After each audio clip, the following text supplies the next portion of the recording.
चलिए अगले दर्शक का सवाल ले लेते हैं। संजीव दास हैं असम से।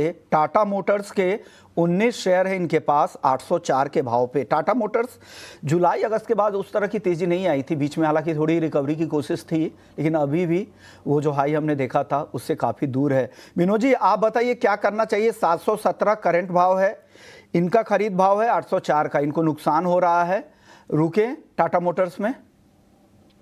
देखिए क्लियरली टाटा मोटर्स हमें नहीं लगता है कि 3 से 4-5 महीने में स्टॉक में बहुत बड़ा आपको रैली दिखेगी। रीज़न बहुत सिंपल है क्योंकि इसमें जो अनसर्टेनिटी टैरिफ रिलेटेड चीज़ बना हुआ और जैसे भी हमने कल देखा कि बीवाईडी ने जो है अपने ईवी में ड्रास्टिकली प्राइस कम किए हैं। तो ये सब चीज़ का कंसर्न है जिसकी वजह से अर्निंग्स में इसके थोड़ा इम्पैक्ट हो सकते हैं। बट इसी वजह से मैं बोल रहा हूँ नियर टर्म में शायद स्टॉक ना चले, बट लॉन्ग टर्म के हिसाब से मुझे स्टॉक बहुत अच्छा लगता है। फंड बैलेंस शीट में जिस हिसाब से कंपनी ने रिपेयर की है, जेएलआर का परफॉर्मेंस कंसिस्टेंटली इंप्रूव हो रहा है, तो ये सब चीज़ों को लगा के मुझे लगता है यहाँ से भी ये स्टॉक आपको बहुत अच्छा रिटर्न 1 से डेढ़ साल, 2 सालों में दे सकता है। बस नियर टर्म के लिए हमें लगता है कि आपको मेबी थोड़ा-सा अंडर परफॉर्मेंस स्टॉक में दिखे।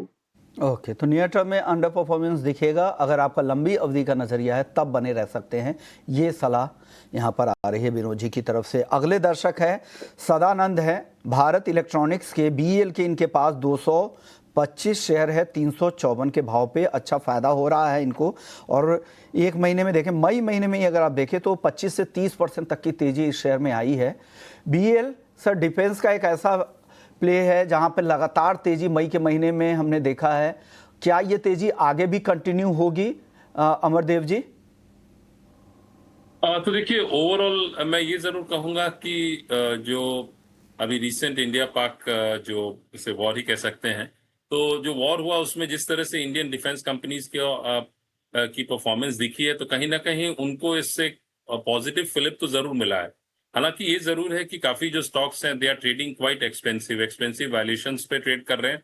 तो मेरा ये मानना है कि जैसे इन्होंने बाय कर रखा है वहां से प्राइस अभी ऊपर है, तो यदि ये शॉर्ट टर्म पर्सपेक्टिव से फिलहाल है तो he can look at booking at least 50% profit. Balance को वो ट्रेल कर सकते हैं। मैं एक स्टॉप लॉस बता देता हूं, तो he can trail the balance. 370 के नीचे का स्टॉप लॉस लगा के वो ट्रेल कर सकते हैं और 50% प्रॉफिट करंट लेवल पे बुक कर सकते हैं। ओके, यदि ये लॉन्ग टर्म पोजीशन बनाना चाहते हैं स्टॉक में, तो फिर मैं ये मानूंगा कि, और मेरी ये सलाह रहेगी कि आप जब भी इस स्टॉक में कोई करेक्शन आती है, you should look at a buying opportunity, और इसको आप एज अ स्टॉक एसआईपी की तरह भी देख सकते हैं, मे बी 3 to 5 years और may be 5 to 10 years। So that will also give you a very good opportunity. तो ये आप सोचिए कि आप किस तरह से शॉर्ट टर्म में रखना चाह रहे हैं पोजीशन, या लॉन्ग टर्म व्यू लेके चलना चाह रहे हैं। अगर आपका शॉर्ट टर्म का व्यू है तो सलाह ये है कि करंट लेवल पे आप 50% प्रॉफिट बुक करें और फिर अपने ट्रेलिंग स्टॉप लॉस को बढ़ाकर 370 कर ले।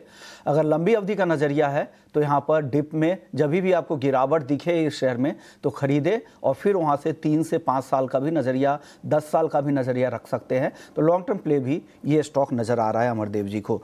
चलिए अगले दर्शक का सवाल ले लेते हैं। दिनेश हैं, HFCL के 8000 शेयर है 80 के भाव पर। हालांकि इन्होंने बताया नहीं कि नज़रिया कितने दिनों का है, शॉर्ट टर्म के लिए लिया है या लंबी अवधि के लिए। विनोद जी क्या करना चाहिए? HFCL 80 के भाव में खरीदा है, करंट मार्केट प्राइस है 87 रुपए, फायदा हो रहा है, क्या करें? जी सर, मेरा व्यू इस पे न्यूट्रल से नेगेटिव रहेगा। रीज़न बहुत सिंपल है इसमें, क्योंकि अगर ओवरऑल में कंपनी खा के मतलब ये टेलीकॉम इंफ्रास्ट्रक्चर सर्विस प्रोवाइडर है, राइट? और अपॉर्चुनिटी वाइज़ डेफिनिटली ऐसे लगे तो अपॉर्चुनिटी ठीक है, पर जिस हिसाब से मुझे 5G ये सब में थोड़ा स्लो डाउन हुआ है ऑफ लेट, इवन बहुत सारी कंपनियाँ ऑलमोस्ट बहुत हद तक कैपेक्स कर चुका है टेलीकॉम कंपनियाँ। मुझे लगता है अपॉर्चुनिटीज़ वाइज़ ठीक-ठाक है, बट वो लेवल की अपॉर्चुनिटी अभी नहीं दिख रही है जो 2 साल 3 साल पहले दिखाई देती थी। एट द सेम टाइम अगर मैं इनका रिटर्न्स रेशियो ये सब का बात करूँ तो सिंगल डिजिट में रिटर्न्स रेशियो है, और कहीं न कहीं वैल्यूएशन अगर टीटीएम में देखूँ तो 65-70 पे ट्रेड करता है, तो वैल्यूएशन काफ़ी हाई लगता है। मेरा व्यू इसीलिए वैल्यूएशन को देखते हुए और ग्रोथ अपॉर्चुनिटी जो लिमिटेड लगता है यहाँ तो उसको देखते हुए अब मेरा व्यू इस पे नेगेटिव रहेगा।